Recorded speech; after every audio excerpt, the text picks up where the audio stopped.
সকলকে আমার আনন্দিত জয়গুরু।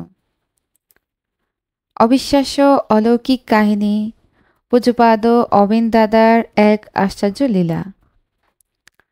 সৎসঙ্গ দেওঘর, এক পবিত্র সন্ধ্যা।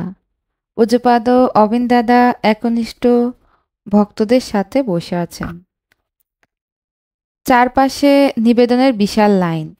কেউ প্রশ্ন করছে, কেউ আবার শুধু দাদার মুখের দিকে তাকিয়ে অশ্রুজলে চোখে প্রার্থনা করছে। হঠাৎই এক বৃদ্ধা ছেঁড়া শাড়িতে নতমুখে এসে দাঁড়ালেন। তার চোখে কান্না, কণ্ঠ কাঁপছে। দাদা, আমার একমাত্র ছেলেটা 3 দিন ধরে নিখোঁজ। পুলিশ খুঁজে পাচ্ছে না। ঠাকুর ছাড়া আমার আর কে আছে? সমস্ত জনতা স্তব্ধ। অবিন দাদা ধীর চোখে বৃদ্ধার দিকে তাকালেন। চোখ বন্ধ করলেন কিছুক্ষণের জন্য, যেন কিছু দেখছেন, যেন কোথাও কিছু ঘটছে। কয়েক মুহূর্ত পর চোখ খুলে বললেন, তোমার ছেলে বেঁচে আছে, পূর্ব দিকে নদীর ধারে আছে। ঠাকুর তাকে রক্ষা করেছেন। যাও, এখনই তাকে খুঁজে পাবে। বৃদ্ধা হতবাক। পুলিশ যেখানে ব্যর্থ, সেখানে দাদার কথা তার একমাত্র আশ্রয়। সে ছুটে গেল। অলৌকিক ঘটনা। 1 ঘন্টা পর সেই বৃদ্ধা ফিরে এলেন, সাথে তার হারিয়ে যাওয়া ছেলে। সবাই অবাক। দাদা, আপনি কিভাবে জানলেন আমার ছেলে ঠিক সেখানেই ছিল, যেখানেই আপনি বললেন এক দুষ্ট লোক ওকে অপহরণ করেছিল? কিন্তু ঠিক তখন বজ্রপাত হয়, আর সেই দুষ্ট লোক ভয় পেয়ে পালিয়ে যায়। দাদার মুখে মৃদু হাসি, যেন কিছুই হয়নি। ঠাকুর যখন আছেন তখন চিন্তা কিসের? এই হলো কথা। আরও একটি অলৌকিক শক্তির প্রকাশ। ঠিক তখনই এক লোক ছুটে এসে চিৎকার করে উঠল, দাদা, আমার মেয়েটা মরতে বসেছে, জল ঢাকা নদীতে পড়ে গেছে। অবিন দাদা শান্ত গলায় বললেন, যাও, নদীর ধারে দাঁড়িয়ে বলো, অবিন দাদা আছেন, ভয় নেই, ঠাকুরের ইচ্ছেই সব ঠিক হয়ে যাবে। লোকটি প্রথমে বিশ্বাস করল না, কিন্তু ভক্তরা সবাই বলল, দাদার বাক্য সত্য হয়, যাও। লোকটি ছুটে গেল নদীর ধারে, আর যা ঘটল তা অবিশ্বাস্য ঘটনা। প্রচণ্ড স্রোতের মধ্যে এক অদৃশ্য শক্তি মেয়েটাকে ভাসিয়ে তুলল।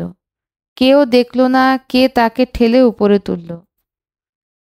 কিন্তু নদীর ধারে দাঁড়িয়ে থাকা এক বৃদ্ধা কাঁপতে কাঁপতে বলল, আমি দেখেছি, আমি দেখেছি, যেন এক অদৃশ্য হাত মেয়েটাকে তুলে দিল।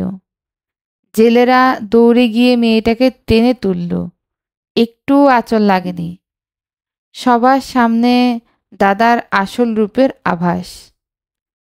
সৎসঙ্গ প্রাঙ্গণে আবার ফিরে এলো সেই পিতা। কাঁদতে কাঁদতে দাদার চরণে পড়ল, আপনি যদি না থাকতেন আমার মেয়ে আজও থাকতো না।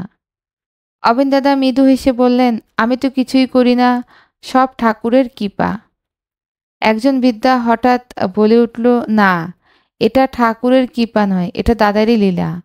আমরা বোঝার ভুল করি। দাদা চুপ রইলেন, মুখের হাসিটা যেন গভীর হয়ে উঠল। একজন ভক্ত ভয় ভরা কণ্ঠে বলল, দাদা, আপনি কি ঠাকুরের পঞ্চম পুরুষ? দাদা হাসলেন, কিন্তু কিছুই বললেন না। সেই মুহূর্তে এক শিশু দাদার পায়ের কাছে এসে বলল, দাদা, আমি জানি আপনি ঠাকুরের মধ্যমূর্তি। আমার মা বলে আপনিই ঠাকুর। দাদা এবার একটু গভীর দৃষ্টিতে শিশুটির দিকে তাকালেন। ধীরে ধীরে বললেন, আমি কিছু নই, ঠাকুরই সব। কিন্তু আমি জানি আমার মধ্যে ঠাকুর আছেন। তিনি আমার মধ্যে, আমি তার মধ্যে। তুমি একদিন বুঝবে। তারপর ঠিক সেই মুহূর্তে আকাশে এক আশ্চর্য ঘটনা ঘটল।